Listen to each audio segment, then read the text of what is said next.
Right Chandrababu ప్రమాణ స్వీకార కార్యక్రమానికి ముమ్మరంగా ఏర్పాట్లు జరుగుతున్నాయి. గన్నవరం ఐటీ పార్క్ దగ్గర 14 ఎకరాల్లో సభా ప్రాంగణాన్ని సిద్ధం చేస్తున్నారు. సో వీఐపీలు వస్తున్నారు కాబట్టి ప్రత్యేక గ్యాలరీలను అలాగే సెక్యూరిటీ పరంగా జాగ్రత్తలు తీసుకుంటున్నట్లుగా తెలుస్తోంది. రైట్ ఇదే అంశానికి సంబంధించి చంద్రబాబు నివాసం దగ్గర నుంచి మరిన్ని అప్డేట్స్ లైవ్ లో అందించడానికి మా ప్రతినిధి పిఎంఆర్ చంద్రశేఖర్ సిద్ధంగా ఉన్నారు.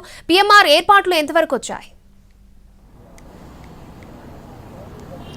ఏర్పాట్లు దాదాపు కొలిక్కి వస్తున్న పరిస్థితి కనిపిస్తోంది అక్షయ. ప్రధానంగా చూసుకుంటుంటే 2014లో ఇటు నాగార్జున యూనివర్సిటీకి ఎదురుగుండా ఉన్న ప్రాంగణంలో స్థలంలో టీడీపీ అధినేత చంద్రబాబు నాయుడు 2014లో చాలా గ్యాప్ తర్వాత అంటే 10 ఏళ్ల కాలం గ్యాప్ తర్వాత అప్పట్లో చేశారు. మళ్ళీ 2019లో పార్టీ ఓడిపోయింది, తెలుగుదేశం పార్టీ ఓడిపోయింది, చంద్రబాబు గద్దె దిగారు. సో 2024 ఎన్నికల్లో అప్రతిహత విజయాన్ని టీడీపీ అధినేత చంద్రబాబు నాయుడు అలాగే కూటమి పార్టీలు దక్కించుకున్నాయి. అవుట్ ఆఫ్ 175, 164 స్థానాలను గెలుచుకున్న పరిస్థితుల్లో అంగరంగ వైభవంగా ఈ ప్రమాణ స్వీకారానికి సంబంధించిన ఏర్పాట్లు చేసే దిశగా ప్రస్తుతం జీఏడీ కావచ్చు అలాగే టీడీపీ నేతలు అందరూ కూడా చేస్తున్న పరిస్థితి కనిపిస్తుంది. దీనికి సంబంధించి ప్రధానంగా పెద్ద ఎత్తున తెలుగుదేశం పార్టీకి సంబంధించిన శ్రేణులు అలాగే ప్రజలు అలాగే తెలుగుదేశం పార్టీ అభిమానులతో పాటుగా అటు జనసేన పార్టీకి సంబంధించిన అభిమానులు అలాగే బీజేపీకి సంబంధించిన కార్యకర్తలు కూడా పెద్ద ఎత్తున తరలివచ్చే అవకాశం చాలా స్పష్టంగా కనిపిస్తోంది. దాదాపు 1,00,000 మందికి పైగా ఈ ప్రమాణ స్వీకారోత్సవ కార్యక్రమానికి హాజరవుతారన్న అంచనాలు వస్తున్న నేపథ్యంలో మరొక వైపు వీఐపీలు కూడా పెద్ద ఎత్తున వచ్చే అవకాశాలు చాలా స్పష్టంగా కనిపిస్తున్నాయి. ఇప్పటికే ఢిల్లీ పెద్దలుగా ఉన్న ప్రధాని నరేంద్ర మోడీ కావచ్చు అలాగే రాజ్నాథ్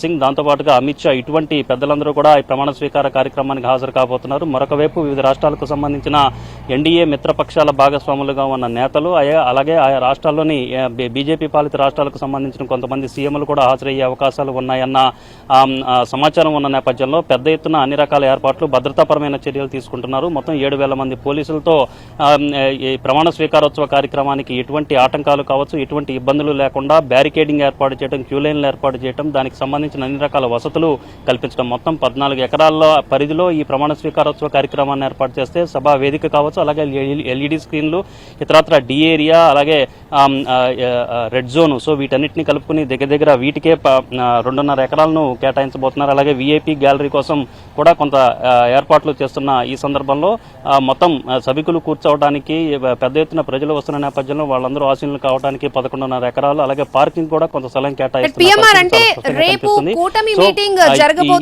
ప్రధాన రహదారికి హైవేకి ఆనుకుని ఉంటుంది. దానికి హైవే దాటి అటువైపు ఎయిర్పోర్ట్ ఉంటుంది కాబట్టి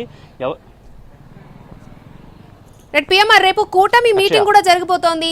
ఏ సామాజిక సమీకరణాలను పరిగణలోకి తీసుకుని శాఖలను కేటాయించే అవకాశం ఉందంటారు?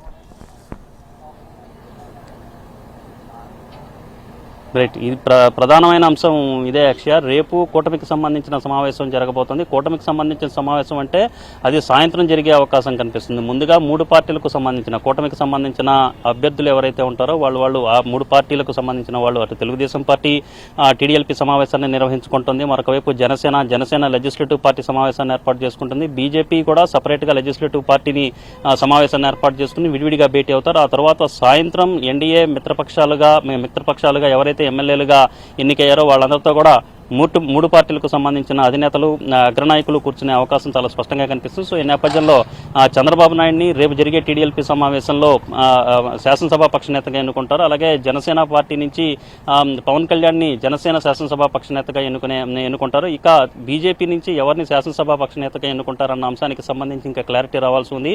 ఆ పార్టీ నుంచి సీనియర్ ఎమ్మెల్యేలుగా ఉన్న వాళ్ళల్లో విష్ణుకుమార్ రాజు కావచ్చు, జమ్మలమడుగు నుంచి ఎన్నికైన ఆదినారాయణ రెడ్డి, సో ఇటువంటి వాళ్ళు ఉన్నారు. వీళ్ళల్లో ఎవరో ఒకరు అవుతారన్న ప్రచారం జరుగుతున్నప్పటికీ ఎవరిని శాసనసభా పక్షనేత అవుతారు అలాగే అధిష్టానం ఎవరికి గ్రీన్ సిగ్నల్ ఇస్తుందన్న అంశానికి సంబంధించి ఇంకా బీజేపీలో ఇంకా మంతనాలు జరుగుతున్న పరిస్థితి కనిపిస్తుంది. ఎన్డీఏ మిత్రపక్షాల సమావేశం పూర్తయిన తర్వాత రేపు సమావేశం పూర్తయిన తర్వాత గవర్నర్కి తమ కూటమికి ఈ స్థాయిలో అంటే మొత్తం 124 మంది ఎమ్మెల్యేలకు సంబంధించిన సంఖ్యాబలం ఉంది కాబట్టి ప్రభుత్వాన్ని ఏర్పాటు చేయాల్సిందిగా ఆహ్వానించాల్సిందిగా గవర్నర్ని కోరతారు. ఆ గవర్నర్ కూడా వీళ్ళని ఆహ్వానించడానికి ఏర్పాటు చేస్తారు. సో ఆ తర్వాత 12వ తారీఖు ప్రమాణ స్వీకారానికి సంబంధించిన కార్యక్రమం ముగుస్తుంది. అయితే 12వ తేదీన చంద్రబాబు నాయుడుతో పాటు ఎవరెవరు ప్రమాణ స్వీకారం చేస్తారన్న చర్చ కూడా ప్రస్తుతం రాజకీయ వర్గాల్లో జోరున జరుగుతోంది. మనకు అందుతున్న సమాచారం మేరకైతే చంద్రబాబు నాయుడుతో పాటు పవన్ కళ్యాణ్ కూడా ప్రమాణ స్వీకారం చేసే అవకాశం కనిపిస్తుంది. అలాగే బీజేపీ నుంచి కూడా ఒకళ్ళు ఇద్దరు ప్రతినిధులు కూడా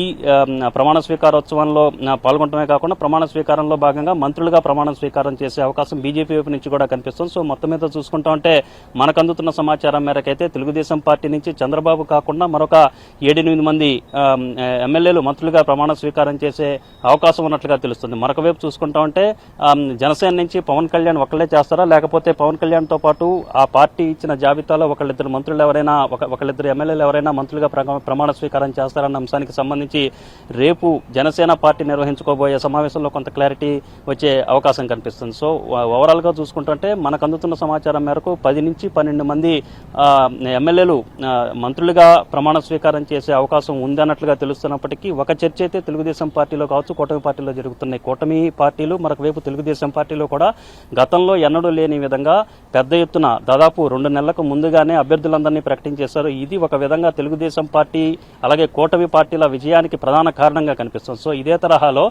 మంత్రులందరినీ కూడా మొత్తం 25 మంది మంత్రులు చంద్రబాబు నాయుడు సీఎంగా ప్రమాణ స్వీకారం చేస్తారు. చంద్రబాబు కాకుండా మరొక 25 మందికి కేబినెట్ లో బెర్తులు ఉంటాయి కాబట్టి మళ్ళీ ఎటువంటి సంశయం లేకుండా ఎటువంటి కోత లేకుండా పూర్తిగా ఒకేసారి 25 మంది మంత్రులు ఎవరైతే ఉంటారో వాళ్ళందరినీ కూడా ఒకేసారి ప్రమాణ స్వీకారం చేయించేస్తే బాగుంటుందన్న అభిప్రాయం కూడా ఒకటి చర్చలో ఉంది. సో దీనికి సంబంధించి పార్టీకి సంబంధించిన 3 పార్టీలకు సంబంధించిన చంద్రబాబు నాయుడు అలాగే పవన్ కళ్యాణ్ మరొక వైపు బీజేపీకి సంబంధించిన ముఖ్య నేతలు ఎవరైతే ఉంటారో వాళ్ళందరూ చర్చించిన మీదట మంత్రివర్గ ప్రమాణ స్వీకారంలో చంద్రబాబు పవన్ కళ్యాణ్ తో పాటు ఇంకెవరెవరు చేయబోతున్నారు, ఫుల్ ఫ్లెడ్జ్డ్ గా ప్రమాణ స్వీకారోత్సవ కార్యక్రమంలో మంత్రులందరూ కూడా ప్రమాణ స్వీకారం చేస్తారా, లేకపోతే తొలి విడతలో కొంతమందికి మాత్రమే పరిమితం చేసే దిశగా ప్రమాణ స్వీకారోత్సవ కార్యక్రమం ఉండబోతుందన్న అంశానికి సంబంధించి కూడా రేపు క్లారిటీ వచ్చే అవకాశం ఉన్నట్లుగా మనకి సమాచారం అవుతోంది అక్షయ. సో ఓవరాల్ గా చూసుకుంటా ఉంటే కీలకమైన శాఖలు కూడా ఎవరెవరికి కట్టబెడతారు, కీలకమైన శాఖలు ఎవరికి ఇస్తారన్న అంశం మీద కూడా చర్చ జరుగుతోంది. పవన్ కళ్యాణ్ డిప్యూటీ సీఎంగా